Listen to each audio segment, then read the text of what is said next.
Ladies and gentlemen, Tactical Advance here, and welcome back to some more Star Citizen. Now today we are taking a look at the Mustang Gamma. Now I've looked at a few of these before. The first one I actually looked at was the Mustang Omega, and the Mustang Omega is, I'm not going to say giveaway, well I suppose it sort of was in some extent. You sort of purchase an AMD graphics card and you sort of got this sort of, unique key, and then you can go and claim it and get the ship. So that was the first one I looked at. And then sort of around about a month later, the rest of them were actually introduced into the game. And probably one of my most favourite ships so far that I've actually flown is definitely the Delta. Awesome little ship, great fun. It's just a really, really good all-round ship, really enjoy that. And around about a week ago, the final one I looked at, up until this point, was actually the Beta. And the Beta was a thing, I think it was a bit of a surprise to everyone what was actually inside. It was an exploration ship. But I think it opened my eyes and probably a lot of other people, because once they realised what was actually inside and how compact and how well thought out the interior was, it did make me sort of look at some of the other ships thinking, oh, okay, it's not as good as the Beta. Because the Beta's, I know it's only a small factor, but shows you what you can fit in quite a small area. Now, the Gamma is actually the racing variant of all the ships. Now, this, because it doesn't have that center section, well, previously we saw on the Beta, which was the sleeping compartment or cargo, it's actually swapped out with actually an engine, so it sort of makes sense. So the main difference between all the other ships in the Mustang series and this one is the fact that this one has 3 engines and the other ones only have 2. So that's the actual maximum engines, and they are TR2s. So that's the main difference, really. I mean, it's pretty much the same. One person, the power plant's the same. There's not anything considerably different. The only other thing that I suppose is you sort of suspect to be different is it doesn't have as many hard points as the other ships. It only has 1 hard point, and that's it's got 2 S1, 2 laser cannons, which are good anyway. I mean, when I did that Beta video, that's all I used. They are really good weapons anyway, so it's not it's not the end of the world, is it? I mean, I know it's classed as a racing ship, but at the end of the day, it's got the weapons on there. This is still a ship that you can maybe use in a persistent universe to do short trips to transport something to point A to point B, or you might want to do racing. But anyway, let's take a look around the ship anyway. First of all, I like the material, the silver effect. Quite a sort of interesting colour they've gone for in this sort of purpley colour. I suppose maybe what they should have done on these ones really is put loads of sort of branding stickers all over them and sort of, that sort of thing. Because it's sort of, when you sort of go to them race days, that's the sort of thing you expect to see really, isn't it? So looks like we've got some lights there, we've got the weapons there. Maneuver thruster there. Now someone actually did point out in the last video, was this little hatch here. This little hatch here. Bit odd. I'll tell you why it's odd, because none of the other ships have got little hatches like this. Just thought it was a bit of just a little bit weird. Why put it on this one? And it just seems a bit odd, doesn't it? Maybe someone else knows. Let me know in the comments. Nice canopy there. I like the fact that this is tinted. Actually, I'm looking forward to doing the flight test on this one, because I don't know if you remember, probably about a month ago, I was flying. I think it was the Hornet. And I was commenting on the actual physical glare, and someone actually made a good point in the comments. They said that actually if you had some sort of, anti-glare tinted screen, or particularly because we're in the future, you would sort of expect that, so maybe glare wouldn't exist as such. I sort of agree in some ways. Particularly if you're doing racing, you sort of expect to have a screen that wouldn't pick up glare, otherwise, that's the whole point. So I don't know if that screen is actually going to help you against the light, which I hope it does. We'll find out when I do the flight test anyway. So, keep moving around. We've got that funny door thing. Looks nice. We're going to jump inside in a minute. Very good looking ship. It does look nice, I must admit. The rear engines looks a bit odd. I don't know. We'll look at this in a minute. Some like funny a keypad there or something. I don't know what the hell that is.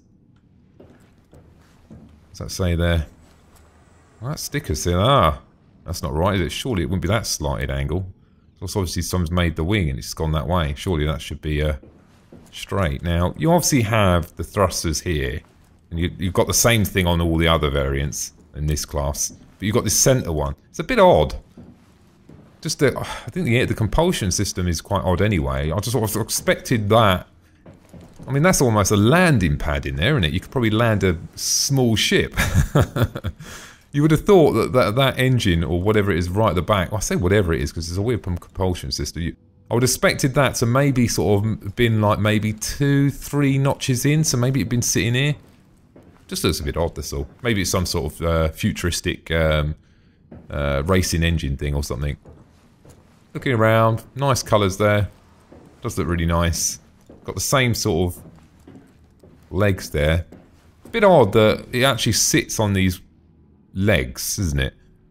Because you think about it, if you're going to land this, you're going to have to land on the legs all the time. I mean, how long are these legs going to last if you keep hitting the floor? You would have thought they would have got damaged.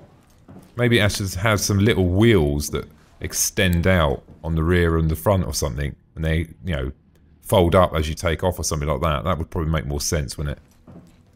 So we're going to go and have a look inside. Move around this side. We've got some nice stickers as well.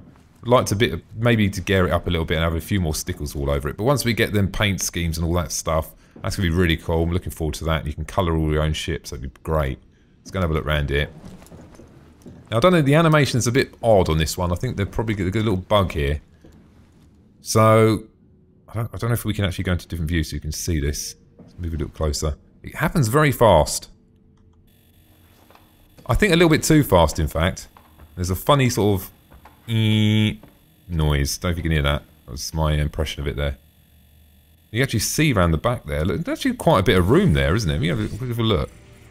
Zoom in a little bit. See if we... My ugly face. It's trying to get... Oh, I can't... The screen's in the way. It's actually a fair bit of room. You would have thought you can get another seat in there. Actually, loads of room. Let's pull back a bit and we go around this way and do it like this. Here we go. That's a lot of room, isn't it? Yeah, massive amount of room. Shame you couldn't have another seat or something in there. That would have been pretty cool. Let's go into insert now. We'll leave that up because I can move my head. Once again, it's got that absolutely fantastic console where, you know, when you're looking forward, I mean, there's nothing blocking your view at all. Absolutely, it's probably... one of the, actually, so far, it is the best one for view, isn't it? Because there's just no canopy at all. There's no bars. Absolutely brilliant. And this sort of centre console sort of reminds me of like a motorbike, really. Sort of a, I don't know, or a three-wheeler car or something. So look, what else we got? Got some controls down by my hands there. Obviously, the stick's got pedals. That's pretty much it, really. So what I'm going to have to do now is press that button. Unfortunately, because we can't get out of this view otherwise. Exit this. Once we get these pods in the hangars, we won't have to go through this process, which would be good. Alright, I can't move my head now, let's get out. That funny noise again. Actually, both doors open. The other, so can you actually get in the other side, can you? He seems to get out one way. Shall I try and get in the other side? I haven't tried that yet. Yeah, I think it needs a little bit of work, that. Just seems to come out a bit too fast. I didn't see a door here. Maybe there is. That's weird, isn't it? Maybe there's not. Maybe there's actually a marking there. Let's have a look. It's just, yeah, there is like a little tray there, isn't there? There's one on this side, is there? No, there's not, no. I'm looking forward to actually flying this and giving it a go, actually, because there's not that many races to try so far. I've tried the 350R and the M50, because I own the M50. And I'll be quite interested to see how this flies and, you know, does it drift? There was actually a little bit of a bug a little while ago, and these all got a bit of a buff because they were all drifting a little bit, apart from the Delta. So I had a little bit of a buff, so that probably sorted that out. We'll have to wait and see. So I'll be interested to know, guys, any of you guys who are racers, have you tried out the Gamma yet? And what do you think of the ship? Or is it a ship you're going to buy in-game, or is that a route you're going to go down? I'll be interested to know if the racing life is for you. Anyway, that's it for now, guys. Anyway, ladies and gentlemen, thanks for watching, and don't forget to subscribe. Bye now.